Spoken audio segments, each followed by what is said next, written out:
नमस्कार जय शिवराय मित्रांनो. मी आज अशा ठिकाणी आहे जिथून सिग्नल दिला की हा पूर्ण विभाग जो आहे तो सावधान व्हायचा. ह्या गडावरून गवताची गंजी पेटून दूर दाखवला की पूर्ण विभागात सूचना जायची की शत्रू जवळ आला आहे या खतरा आहे. तर अशा आपण एका गडावर आलो आहे ज्या गडाचं खूप महत्त्व पण आहे आणि काळाआड कुठेतरी लपला आणि इतिहासात गडप झालेला हा किल्ला आज आपण करणार आहोत. चला तर मग.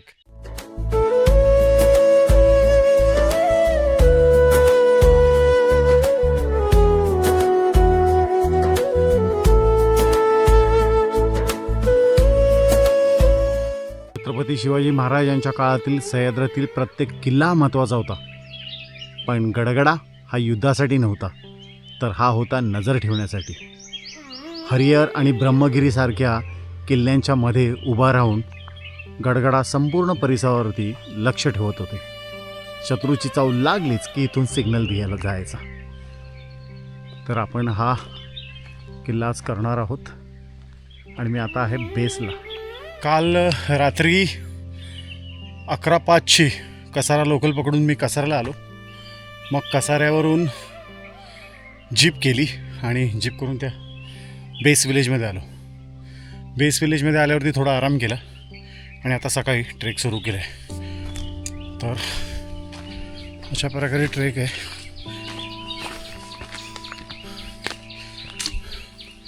मागे किल्ल्याचं अवाढव्य रूप हे दिसतंय आणि आता आपण किल्ल्याच्या दिशेने जाऊ. फार पूर्वी किल्ल्याला पायऱ्या होत्या, पण इंग्रजांना त्या बघावल्या नाहीत आणि किल्ला नष्ट करण्याच्या चक्करमध्ये पायऱ्या सगळ्या तोडून टाकल्या. तर जिथून पायऱ्या तोडल्या तोच पॅच थोडा कठीण आहे. त्यासाठी तुम्हाला टेक्निकल टीम लागणार, कारण का रोप बीप लावायचे असतात म्हणून.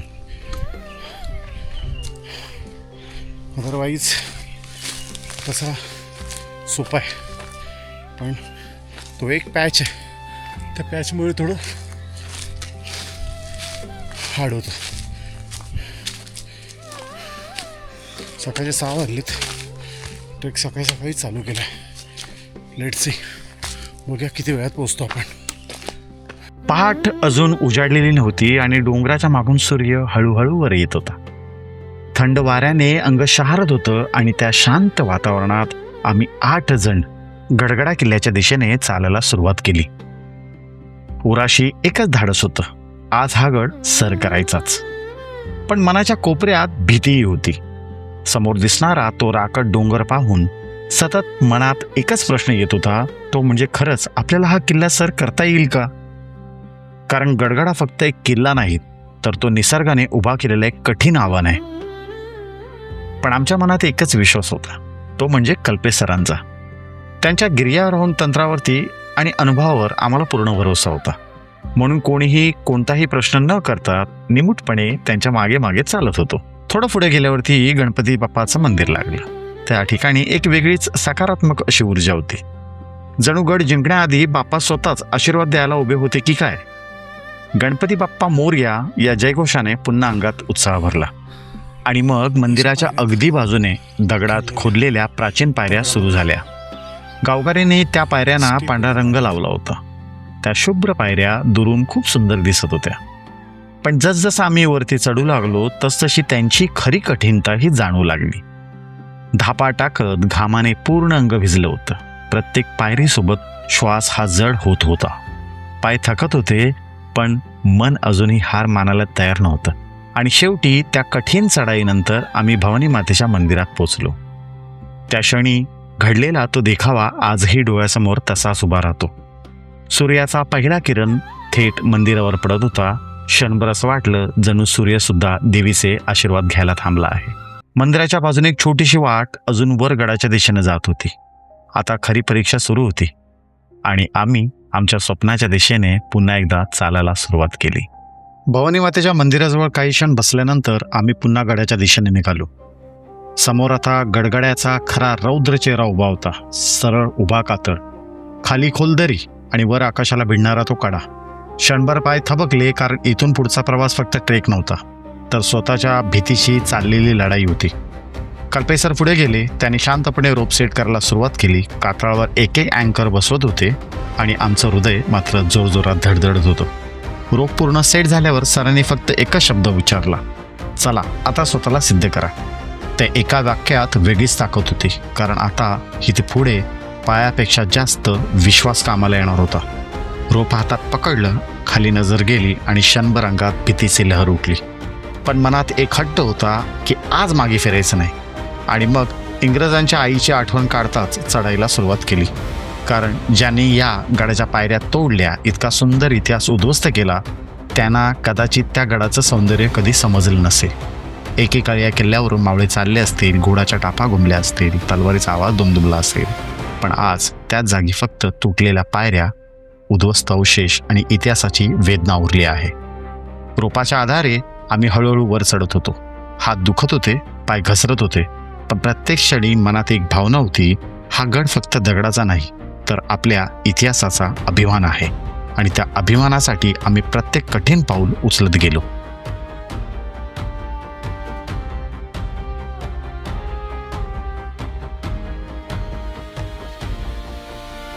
ज्या पांढऱ्या पायऱ्या दिसत तुम्हाला, त्या पायऱ्या चढून तुम्हाला हा जो भाग आहे, इथे शिड्या होत्या, पण त्या शिड्या आता पूर्ण तोडल्यात. त्यामुळे इथे असे रोप लावून, हे बघा, हे असं ना रोप लावून तुम्हाला यावं लागतं. आणि तिथून आलात की तुम्हाला तुम्ही मुख्य दरवाजापाशी येतं. आता आम्ही हे सगळे रोप लावलेत आणि हा मुख्य दरवाजा आहे किल्ल्याचा. आता हे आम्ही रोप लावले आणि रोपनीच आम्ही पूर्ण वरती आलो आहे, कारण का पायऱ्या आहेतच नाहीत आणि रोपशिवाय दुसरा गत्यंतर नाही. तर चला आता किल्ल्याच्या आत जाऊ आपण. रोपच्या साहाय्याने ती कठीण चढाई पार केल्यानंतर शेवटी आम्ही गडगडाच्या महादरवाजासमोर उभे होतो. काळाच्या ओघात जरी हा दरवाजा थोडा उद्ध्वस्त झाला असला तरी आजही त्याची भव्यता अंगावर काटा आणते. त्या दरवाजापासून आत पाऊल टाकताच असं वाटत होतं जणू आपण थेट इतिहासात प्रवेश करतोय. एकेकाळी इथून मावळ्यांच्या रणगर्जना घुमल्या असतील, घोड्यांच्या टापा धडधडल्या असतील आणि भगवा अभिमानाने फडकला असेल. गडाच्या माथ्यावरून दिसणारं दृश्य तर शब्दाच्या पलीकडचं होतं. चारही बाजूनी पसरलेले डोंगर, खाली दिसणारी छोटी छोटी गावं आणि चेहऱ्यावर आदळणारा थंड वारा. त्या क्षणी जाणवलं, गड फक्त जिंकायचा नसतो, तो अनुभवायचा असतो. गडगडा किल्ल्यावर कसे पोचाल? जिल्हा नाशिक आहे आणि बेस विलेज गडगडा सांगवी, काही जण याला गडगडा सांगवी गाव म्हणून ओळखतं. नाशिक शहरातून साधारण 18 ते 20 किलोमीटर अंतरावर हा किल्ला आहे आणि नाशिक दिंडोरी रोडमार्ग गडगडा सांगवी गाव असा प्रवास करता येतो. गावातून ट्रेकची सुरुवात होते. सुरुवातीला सोपी चढाई असली तरी पुढे दगडात खोदलेल्या पायऱ्या आणि रोप पॅच लागतो, म्हणून अनुभवी ट्रेकर किंवा गाईडसोबत जाणं जास्त सुरक्षित मानलं जातं. गडगडा किल्ला हा प्राचीन टेहाळी किल्ला मानला जातो. नाशिक परिसरावर लक्ष ठेवण्यासाठी या किल्ल्याचा उपयोग केला जात असे. इतिहासात हा किल्ला मराठ्यांच्या ताब्यात होता आणि पुढे इंग्रजांनी अनेक किल्ल्यांप्रमाणे याचाही काही भागाची तोडफोड केली. विशेष चढाईच्या वाटा आणि पायऱ्या उद्ध्वस्त करण्यात आला, जेणेकरून मराठ्यांना पुन्हा या गडाचा उपयोग करता येऊ नये. आजही गडावर तुटलेल्या पायऱ्या, उद्ध्वस्त बांधकाम आणि इतिहासाच्या खुणा पाहताना मन भरून येतं. पण एवढं सगळं होऊनही गडगडा आजही अभिमानाने उभा आहे. जणू सांगतोय, शरीर तुटलं तरी इतिहास हा कधीच मरत नाही. महादरवाजातून आत पाऊल टाकताच समोर गडाचे उद्ध्वस्त अवशेष दिसायला लागले. काळाने जरी या वास्तूची मोडतोड केली असली तरी त्या प्रत्येक दगडात आजही इतिहास जिवंत वाटत होता. किल्ल्यावर विखुरलेले इमारतीचे अवशेष, तुटलेल्या भिंती आणि शांत पडलेल्या त्या चौक्या खूप काही सांगत होत्या. क्षणभर डोळे मिटले आणि कल्पना केली, याच जागी कधी काळी सैनिकांची वर्दळ असेल, किल्लेदार आपल्या चौकीतून संपूर्ण परिसरावर नजर ठेवत असतील, रात्री मशाला पेटली असतील आणि गडावरून सावधान अशी गर्जना घुमली असेल. पण आज त्या चौक्या शांत होत्या. त्याच्यावर फक्त वाऱ्याचा आवाज फिरत होता. त्या तुटलेल्या भिंतीकडे पाहताना मनात एक वेगळीच वेदना निर्माण होत होती, कारण हे फक्त दगड नव्हते तर आपल्या इतिहासाचे जिवंत साक्षीदार होते. किल्ल्याच्या त्या चौक्या जणू आजही वाट पाहत उभ्या आहेत. कोणीतरी पुन्हा येईल, भगवा फडकवेल आणि त्याच त्यागाची आठवण ठेवेल. गडावर फिरताना प्रत्येक पाऊल जड होतं, कारण त्या शांततेत एक आवाज सतत ऐकू येत होता, आम्हाला विसरू नका.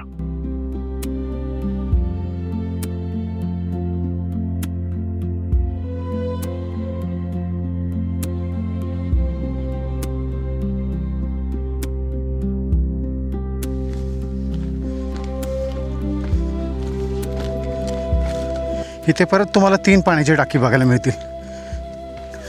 3 का 4 आहेत बहुतेक. 1 2 3 4. हे बघा 4 सुंदर पाण्याची टाकी.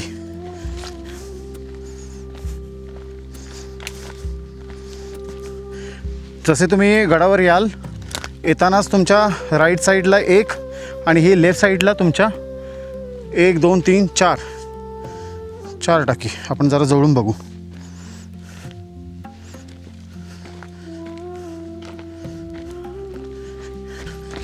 त्यातलं 1 टाकं सुकं आहे.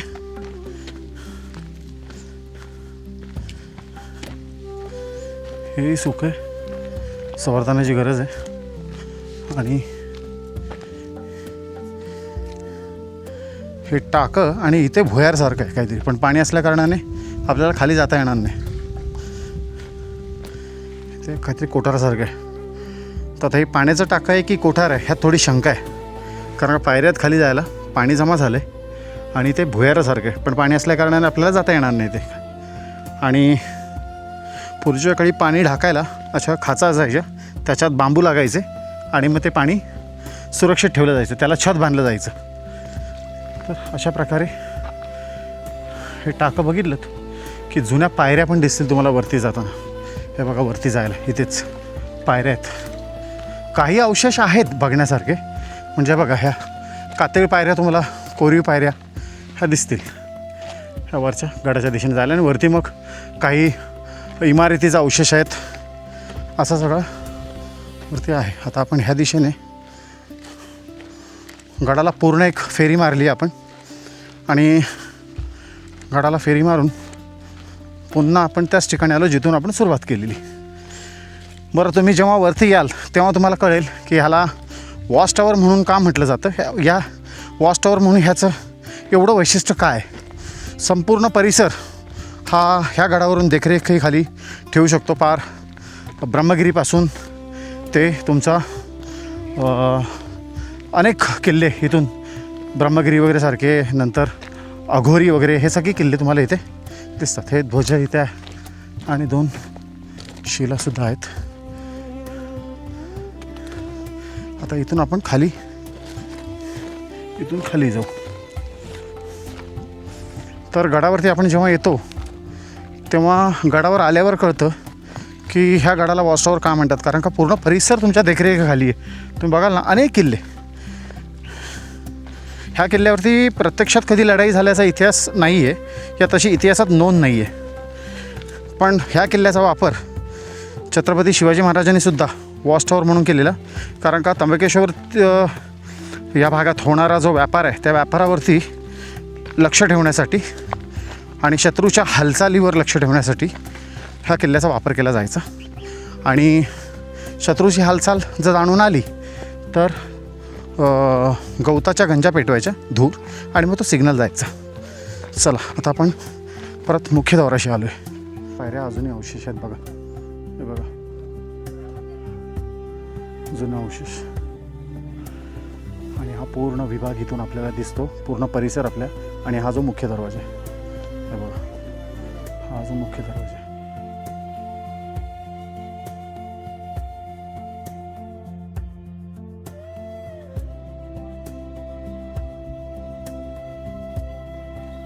आणि ज्या पायऱ्या आहेत ना त्या पांढऱ्या पांढऱ्या दिसतात त्या पायऱ्या आहेत. तुमच्या मागे दिसत असतील बघा, तिथे खाली जायचं आहे त्या पायऱ्या. आणि आता कल्पेश दादा रोप लावेल. रोप लावलं की मग आपण उतरू. कारण का रोपशिवाय गत्यंतर नाही. कारण का इंग्रजांनी पूर्ण पायऱ्या तोडल्या होत्या. त्यामुळे आता कल्पेश दादा रोप लावेल आणि मग रोप लावून आपण वर आलो आहे. तसंच आपण रोप लावून रॅपलिंग करून खाली जायचं आहे. तर आता बघूया थोडं काहीतरी खाऊ वगैरे, कारण का थोडी भूक लागली. रोप लावला की आपण उतरायचं चालू करू. पूर्ण गडाची गणपती ही तुम्हाला 20 मिनिटात होते. 20 ते 25 मिनिटात होऊन जाते. गडाची संपूर्ण भ्रमती आता संपली होती. इतिहास अनुभवताना वेळ कसा गेला हे कळलं नाही. पण आता मात्र पोटाने बंड पुकारलं होतं. जोरात भूक लागली होती. इतक्यात उल्का मॅडम, सोनाली मॅडम आणि तेजू यांनी परिस्थिती हातात घेतली. सोबत आणलेले जिन्नस बाहेर काढले आणि त्या थंडगार वाऱ्यात गडाच्या माथ्यावर बसून मस्त असे सँडविच बनवायला सुरुवात केली. क्षणात सगळीकडे सँडविचचा सुगंध पसरला आणि काही वेळापूर्वी थकलेले चेहरे पुन्हा आता हसताना दिसू लागले. खरंच माझं एक असं ठाम मत आहे, ट्रेकला सोबत जर अशा अन्नपूर्णा असतील तर माणूस कधीच उपाशी राहू शकत नाही. इतक्या उंच कातळावर इतक्या सुंदर वातावरणात बसून खाल्लेले ते साधं सँडविच सुद्धा एखाद्या पंचतारिका जेवणापेक्षा कमी नव्हतं. पोट भरलं, मन भरलं आणि पुन्हा उतरायची तयारी सुरू झाली. आता वेळ होती गड उतरण्याची आणि खरी मजा तर आता सुरू होणार होती. ज्या रोपकडे वर येताना भीतीने पाहत होतो त्याच रोपवर आता सगळे आत्मविश्वासाने रॅपलिंग करत होते. उल्का मॅडम, सोनाली मॅडम आणि तेजू या तिघांनी तर असा भन्नाट रॅपलिंग केला की चांगल्या चांगल्या ट्रेकर्सनी तोंडात गुटं घालावी. त्यांचा आत्मविश्वास पाहून अक्षरशः अभिमान वाटत होता. भीतीवर मात करून ज्या ज्या पद्धतीने खाली उतरल्या ते दृश्य खूप प्रेरणादायी होतं.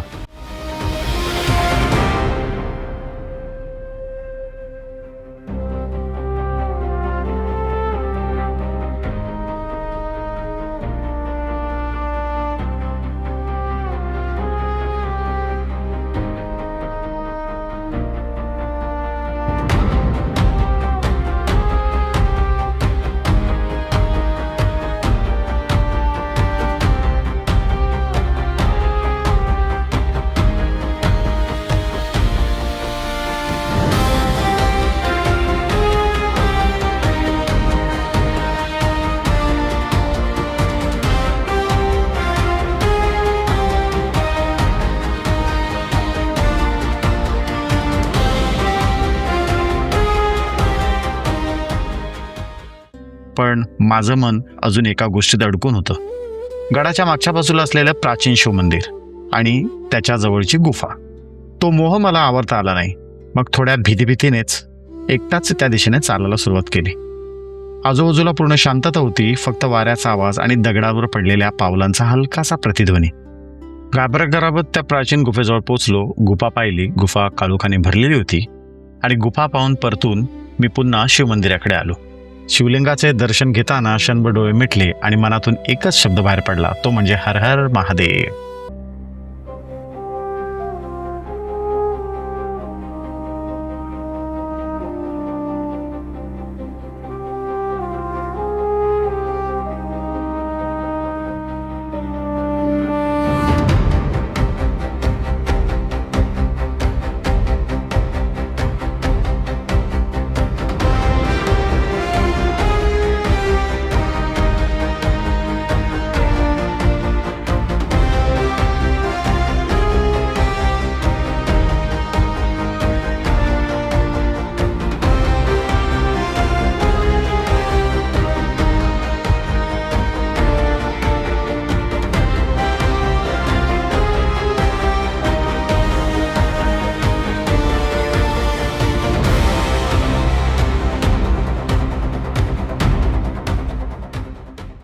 हा गडगड किल्ला आणि गडगड किल्ल्याच्या बरोबर समोर इथे एक शिवमंदिर आहे.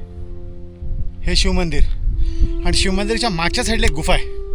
एक गुप्त रस्ता आहे.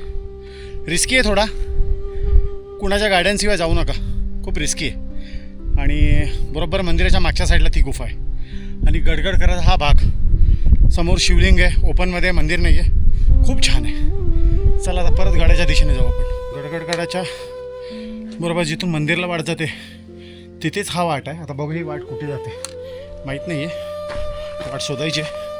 पण असं सुंदर दिसतंय बघा. नैसर्गिक आर्किटेक्ट तयार झाले, ते खूप सुंदर आहे. ऊन खूप आहे त्यामुळे चला त्या दिशेने चालू आपण.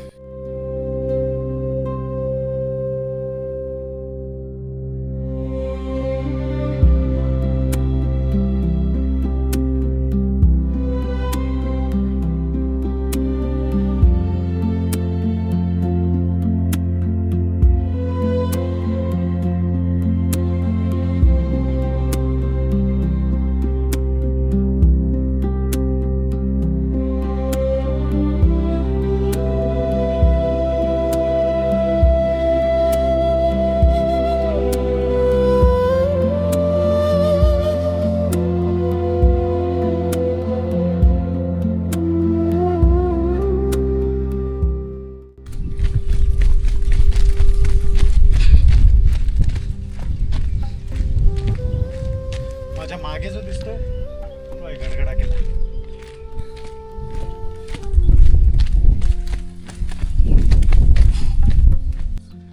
झाडाखाली बसलेला एक सुंदर असा नंदी बघा.